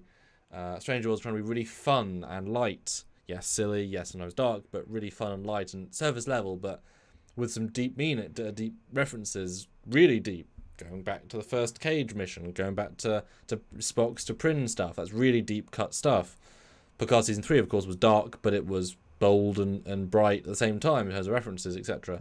Picard season 1 and 2, which I don't talk about, and who cares about Discovery? So, I mean, we're in a different era, right? We're in post-BSG world. Everything's a bit more realism, I suppose. Orville's the equivalent, but then even Orville got much darker in season 3. You know, tonally and action. You know, shows can't be light forever. Even Voyager. I mean, Voyager got darker as it went on as well. Yeah. Well, let's end this poll. What's your preference? Mariner, Tendi, or T'Lyn? Well, Tendi wins with 62%. T'Lyn comes in at second place with 30%. And poor Mariner gets 8%. So there you go. Well, I like all three. So do I. But yeah, hit that like if you haven't, guys. Sam's going to read the non-super chat scores now. But like I said, another $20 in super chats would be a great way to close out. So if anybody wants to throw a 120 in or very important, a couple of fives, we'd appreciate it. Or jump in tomorrow and put in the same 5. Have it be even more wowzer as our liver explodes. Yes, your review scores. Interested to see what you guys think. I'm not sure what people are going to say. Species, 7 out of 10. Chris, 8.4 out of 10. Ryan, 7 out of 10. Stanley's 8 out of 10. Joseph, 8 out of 10. Ozzy, 9.2. Ozzy, what about your mum? There we go. Ozzy's mum, 9.3. Okay. Marcus, 7 or 8. Eric, 8. G 8. 8.5. Marco, ER, 8. Aeon, 6.5. Jason, 8. John, 8. Merlo 6.8. Okay, lowest score so far.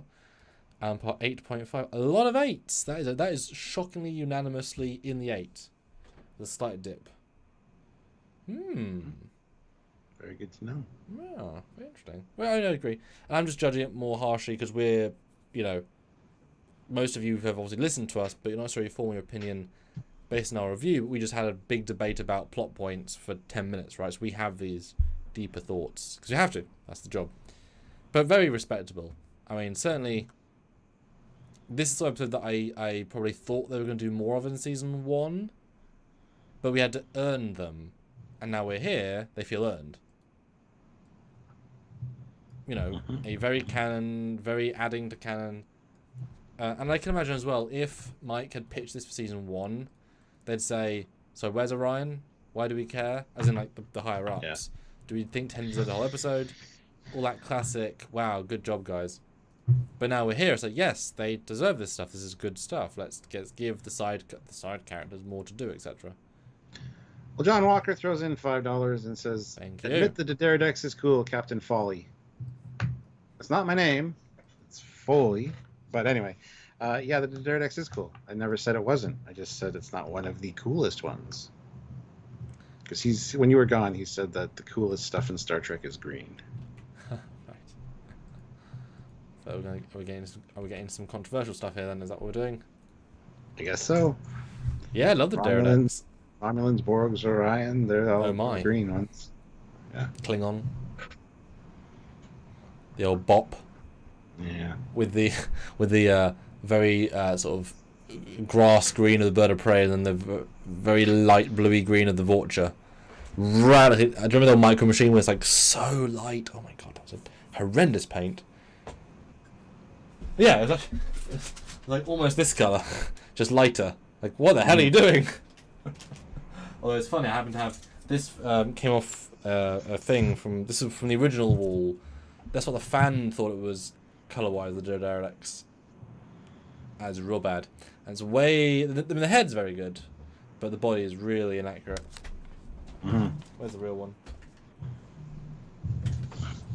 Can you see it? Well, you can see it. Yeah, see? That's a big difference. Yeah. Yep. Scottish Nightmare says pink ships are the best. So I guess you love the Kanzinti ships from the animated series episode, The Slaver Weapon, do you? They're pink. God, what else is a pink ship? Those pink glows. I don't know. I mean, red pink, and Vulcans are sort of close. Ryan K is green have a lot of green. No rhyming was intended. I don't know. Yeah. Well, guys, it was good. Good episode. Not the best. Gastrel 1980 throws in $5. Thank you. As always, thanks for the breakdowns. No problem. We love to do it, and we love having you guys join us. Only $8 away, Stuart. We're so close. So close. Yeah, no, it's fun. Obviously, you guys expect videos on the ships, the Raven and the Orion, the TNG Alien, and the TOS. So a good amount of stuff this week from Team Trekyards. Well, hey, tomorrow, of course, is our Drunkyards. That's going to be fun. Hopefully, special guest Marie at some point. Maybe, maybe not. No guarantees, but it would be nice. Obviously, if she's there, should be hashtag Marie Drink, and that is always fun. Yeah, dear me. Yeah, and I have another short trek coming soon, so, you know, pander us with drinks tomorrow, and maybe I'll do, you know, hashtag short reveal for a super chat, hey? Even hashtag, you know, clip reveal. You know? All right. Well, there we go. Shannon Nash throws in $5. Here's the real poll question. Where would you rather vacation, Ryza or Orion? Oof. Either one would be fine with me. I really don't want to be controlled, though, by pheromones and not be able to think straight, so I'd say Ryza. I'd be more apt to go there. Guys, $2 more. So close. Now it's getting annoying, the closeness. I feel like the Orion package would have an anti-pheromone. Like, it's like if you go to Africa in the olden days, you had to take a malaria medication. That'd be part of the tourism package. Or it's like Ryanair. Do you know what Ryanair is? No. Oh, Ryanair is like the famous European very, very, very, very, very, very cheap plane provider, where it is like bottom dollar, but everything's an add-on. So like you can get flights to France for like £21, which is not even funny how cheap that is. But you can only have hand luggage. Everything else is pay. Like if you want to pick your seat, if you want to pre-book, I mean, everything is extra. So you can cost way more, or you can be, if you just want to get on a plane, you can. There's a really great interview of him. I'm tangenting, but there's a great interview of him from the 80s, I believe, or the 90s, where he said he was interested in doing a sort of reverse VIP slot in some of his planes, where it'd be standing room only. And they would take out the last third of the plane. Not the plane, but the seats, because he said we could fit in twice as many people without the seats, and we could charge about £10 a ticket, like to get to France. And how long a flight is that from there? About an hour and a half. That's not bad. Yeah, exactly. That's it wouldn't be an American flight; it'd be that sort of flight. And the interviewer said, "Is that safe?" And they're like, "Yeah, I mean, planes are really safe. Like that's all. Yeah, that's not the issue. It's would people do it?" And the guy says, "Well, it's not would they, it's when you suddenly offer £10 tickets, people suddenly think, why wouldn't I go to France for £10 and deal with an hour? I can stand for an hour and a half. Yeah, I can lean." You invent the system, people actually come for that. You imagine doing a family holiday and it's like £45 to another country. That's ludicrous. But he never did it, obviously, but it was a really interesting idea. If things are dirt, it's like trains. I wish trains were really, really cheap because more people travel on train. That's why my dad does a lot of European trips, because if you just do those sorts of travels, you can do really, really cheap. Not like 100 per. But like I say, they're very like specific. And the planes aren't very new either.